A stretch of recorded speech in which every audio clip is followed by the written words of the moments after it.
नितिन गडकरी ने अरविंद केजरीवाल पर जो मानहानि का केस किया है उसमें अरविंद केजरीवाल पर आज दोपहर 1 बजे आरोप तय कर दिए जाएंगे। अरविंद केजरीवाल ने नितिन गडकरी को भ्रष्ट बताया था, एक लिस्ट जारी करके उसके बाद नितिन गडकरी ने उन पर केस दायर किया। तो मैं उस बात पे समझौता करने के लिए तैयार हूँ, अन्यथा नहीं। मैम, अरविंद केजरीवाल ने क्या कह दिया कि वो नहीं हूँ? अरविंद केजरीवाल ने कहा नहीं, मैं अपने स्टेटमेंट को वापस लेने के लिए तैयार नहीं हूँ। तो मेरे पास इसके लिए बहुत प्रूफ है, जबकि कोई भी ऐसी चीज कहीं भी रिकॉर्ड पे तो खैर नहीं है। तो नितिन जी ने इस बात पे यही कहा कि ठीक है, फिर केस को चलने देंगे और अगर लड़ना होगा तो सुप्रीम कोर्ट तक लड़ने के लिए वो तैयार है। 1 बजे क्या होगा? 1 बजे आज मैटर लगा हुआ है, नोटिस फ्रेम होने के लिए, उस पर बहस हुई थी। आज कोर्ट ने बहस सुनी कि जो स्टेटमेंट्स केजरीवाल ने किए हैं, चाहे वो लिस्ट ऑफ करप्ट पॉलिटिशियंस में नितिन जी का नाम या एक जो उन्होंने लैंड के बारे में कहा था कि कोई लैंड नितिन जी के नाम से अलॉट हो गई थी, इन दोनों बातों को किस प्रकार से गलत, जानबूझ के और झूठा और बेबुनियाद डेफेमेटरी स्टेटमेंट्स केजरीवाल जी ने किए हैं, इसके आधार पर कोर्ट ने बहस सुनते हुए मैटर को रिजर्व रखा है कि उसको नोटिस फ्रेम करने के लिए आज 1 बजे आगे कार्रवाई होगी। केजरीवाल जी के लॉयर ने मांगा कि केजरीवाल जी उस समय पर वहां ना रहें, लेकिन कोर्ट ने कहा उनको उस समय वहां पर रहना होगा। जी, आरोप तय होंगे। आरोप तय होने के बाद आपको मालूम है कि केस ट्रायल पे चलेगा और जो नोटिस है जो कोर्ट में फ्रेम होगा उस पर केजरीवाल जी को दस्तखत करना होगा और कोर्ट ने यही कहा था कि उनको इसलिए वहां पर होना पड़ेगा। Today the matter came up on Mr. Nitin Gadkari's defamation case against Mr. Kejriwal. Nitin Gadkari की वकील पिंकी आनंद को आप सुन रही थी। उन्होंने कहा कि 1 बजे अरविंद केजरीवाल पर आरोप तय किए जाएंगे। कोर्ट ने उन्हें कहा कि 1 बजे अरविंद केजरीवाल को कोर्ट में मौजूद भी रहना होगा। ये मानहानि का केस नितिन गडकरी ने अरविंद केजरीवाल पर लगाया है, क्योंकि नितिन गडकरी का नाम अरविंद केजरीवाल ने लिया था एक भ्रष्ट सूची के नेताओं की लिस्ट में। केजरीवाल ने गडकरी को भ्रष्ट कहा था।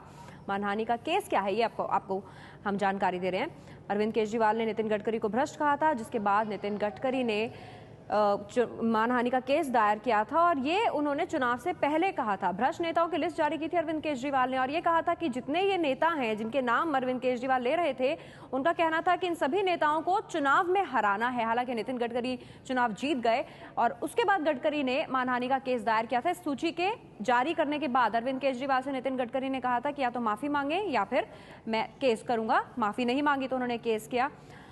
एबीपी न्यूज संवाददाता अंकित गुप्ता से बात करते हैं। अंकित, अब केजरीवाल के लिए परेशानी बढ़ेगी। 1 बजे आरोप तय कर दिए जाएंगे अरविंद केजरीवाल पर, फिर एक लंबी कार्रवाई शुरू होगी ट्रायल के साथ।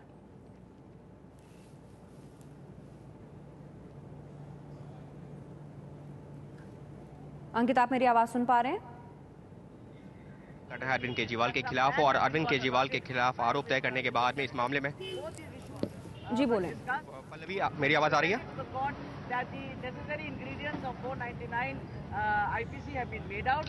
We also pointed out to the court that the summoning order of 28 February. Pallavi, आज जो है अदालत 1 बजे आरोप तय करेगी अरविंद केजरीवाल के खिलाफ और तब अरविंद केजरीवाल को ये अदालत में जो उसके बाद में मुकदमे की सुनवाई शुरू होगी और उस दौरान अरविंद केजरीवाल को बताना होगा कि आखिर उनके पास क्या सबूत है। लेकिन जैसा कि अभी पिंकी आनंद भी बता रही थी कि इस मामले में जज साहिबा ने दोनों ही पक्षों को मौका दिया था कि वो सुलह कर ले, लेकिन दोनों ने ही मना कर दिया, जिसके बाद में मेरे साथ इस वक्त मौजूद हैं पिंकी आनंद। मैम से बात करता हूं। मैम, आज सुनवाई के दौरान अगर हम शुरुआती तौर पर बात करें तो 20 मिनट में कोशिश यही की गई जज साहिबा की तरफ से कि दोनों लोग, फिर चाहे वो नितिन गडकरी हो या अरविंद केजरीवाल हो, केस को वापस ले लें या सुलह कर लें। देखिए, कोर्ट का बहुत अच्छा रुख था, क्योंकि कोर्ट ने सोचा कि जब आप कोर्ट में केस करते हैं तो नेचुरली उसमें टाइम होती है, एनर्जी होती है, लोगों का समय व्यस्त होता है। तो कोर्ट ने बहुत अच्छा सुझाव दिया था। वो सुझाव पे बल्कि नितिन गडकरी जी ने बोला भी कि मनीष तिवारी ने भी जब डेफेमेटरी स्टेटमेंट्स दिए थे, जब उसने लिखित माफी मांगी और अपने बयानात को वापस लिया और कहा कि गलत बयान हुए थे, तो उन्होंने उसको एक्सेप्ट करके उस मामले को खत्म कर दिया था। लेकिन इस मामले में केजरीवाल जी ने कहा कि वो अपने बयान जो है वो वापस नहीं लेंगे।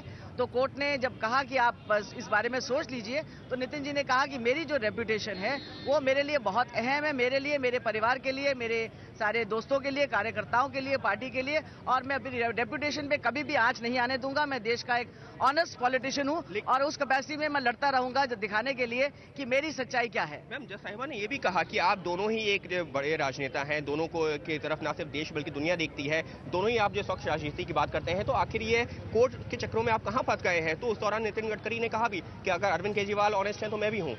नहीं, बल्कि नितिन गडकरी जी के साथ तो ये मानना था कि अगर जो समय है जो पॉलिटिशियंस के लिए दिखाने का है कि वो ऑनेस्ट पॉलिटिशियंस है और उसी बात पे लड़ते हैं। कोर्ट ने तो ये भी कहा कि आपकी पार्टी बहुमत में आ गई है, अब तो सब कुछ प्रूव ही हो गया, आपको और प्रूव करने की क्या जरूरत है। लेकिन नितिन जी ने कहा कि जो बयानात करके जिस तरीके से प्रेस कॉन्फ्रेंसेस जिस प्रकार से न्यूज़पेपर्स में सारी पब्लिशिंग हुई कि नितिन गडकरी जी ऑनेस्ट नहीं है, उससे उनकी रेपुटेशन को, उनकी इज्जत को, उनके दिल को ठेस पहुंची है और ठेस पहुंची है। और इस वजह से वो केस तब तक वापस नहीं लेंगे जब तक अरविंद केजरीवाल अपना बयान वापस नहीं लेंगे, और अरविंद केजरीवाल ने बयान वापस लेने से मना कर दिया। लिहाजा अब अदालत 1 बजे आरोप तय करेगी अरविंद केजरीवाल के खिलाफ।